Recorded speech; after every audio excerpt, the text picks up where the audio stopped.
আমরা দেখতে পাচ্ছি যে মিছিলটি শুরু হয়েছে, যে মিছিলটি শুরু হয়েছে এবং যে মিছিলটি শহীদ মিনারের দিকে যাচ্ছে, এই মিছিলে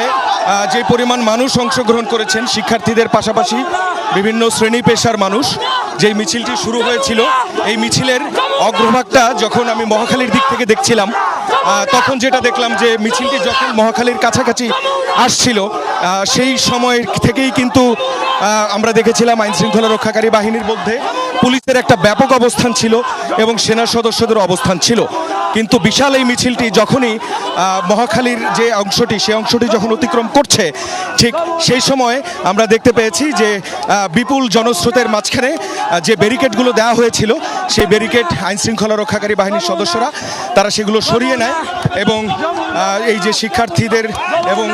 মানুষের যে মিছিল, গণমানুষের যে মিছিল, সেই মিছিলটি এখন এগিয়ে যাচ্ছে শাহবাগের দিকে, যেখানে বৈষম্য বিরোধী ছাত্র আন্দোলন আজকের যেই ঢাকা মার্চ টু ঢাকা যেটি কর্মসূচি ঘোষণা করেছে, এই কর্মসূচিতে এক দফা দাবিতে এখন এই যে গণমিছিল, সেই মিছিলটি কিন্তু চলছে, মিছিলটি শাহবাগের দিকে যাচ্ছে।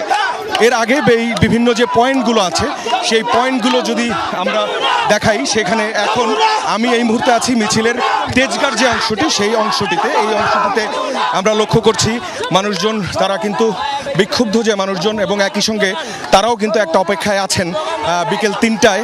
সেনাবাহিনীর প্রধান জেনারেল ওয়াকারুজ্জামান তিনি কি ভাষণ দেন, সেই ভাষণ শোনার জন্য যে অপেক্ষা, সেই অপেক্ষাটিও আছে। এবং একই সঙ্গে ছাত্র জনতার ডাকে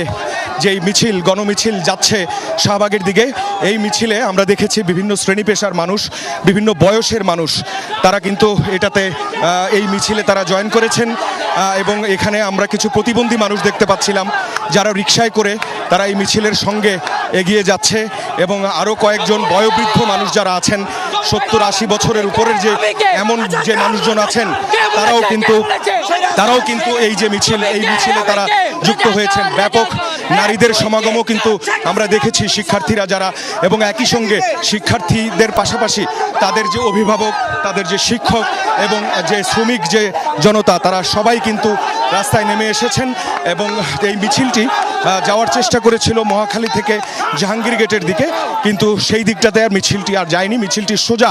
এখন এগিয়ে যাচ্ছে। আমরা যেটি দেখতে পাচ্ছি তেজগাঁও অংশ হয়ে মিছিলের যে সামনের অংশটি, সেই অংশটি এরই মধ্যে কিন্তু অনেক লম্বা পথ পাড়ি দিয়ে ফেলেছে, এবং শেষ যে অংশ, সেই শেষ অংশ কিন্তু এখনো পর্যন্ত চোখেই পড়ছে না।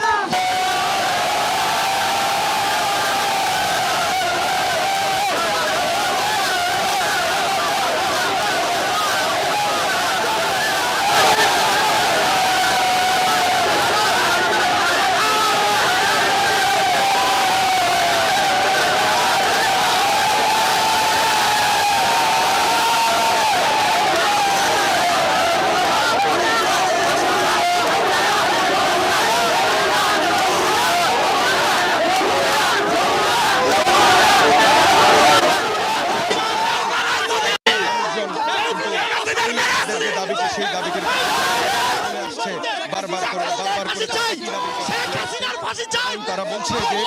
কোনোভাবেই আজকে তাদের যে এক দফা দাবি, সেই এক দফা দাবি পূরণ না করে কেউই তারা ঘরে ফিরে যাবেন না, এমনটাই কিন্তু তারা জানিয়েছেন। মিছিলটি এখন মহাখালী যে বাস টার্মিনাল আছে, সেই বাস টার্মিনালের যে সামনের জায়গাটি, সেই সামনের জায়গাটি অতিক্রম করছে। এবং যেটি বলছিলাম, যে মিছিলটির অগ্রভাগ আমরা মহাখালী থেকে দেখেছি, সেই মিছিলটি প্রায় 2 ঘন্টা হয়ে গেছে। এখনো পর্যন্ত মিছিলের যে শেষ অংশ, সেই শেষ অংশটি কিন্তু এখনো পর্যন্ত চোখেই পড়ছে না। এত পরিমাণ মানুষ এখনো পর্যন্ত উত্তরা এবং টঙ্গী মাঝখানে এয়ারপোর্ট খিলক্ষেতের যে রাস্তাটি, সেটি হয়ে তারা কিন্তু এগিয়ে যাচ্ছে।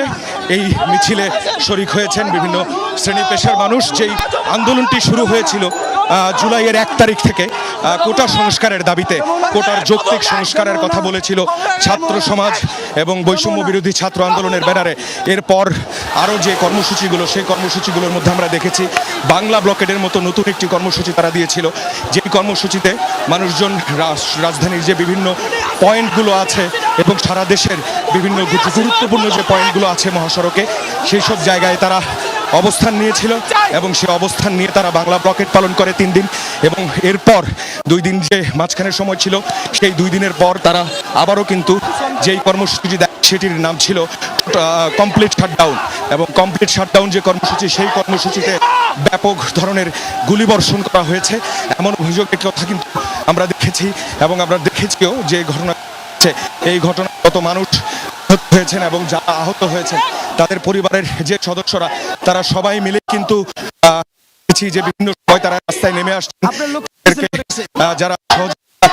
তাদের যাদের একমত হয়েছেন তারা কিন্তু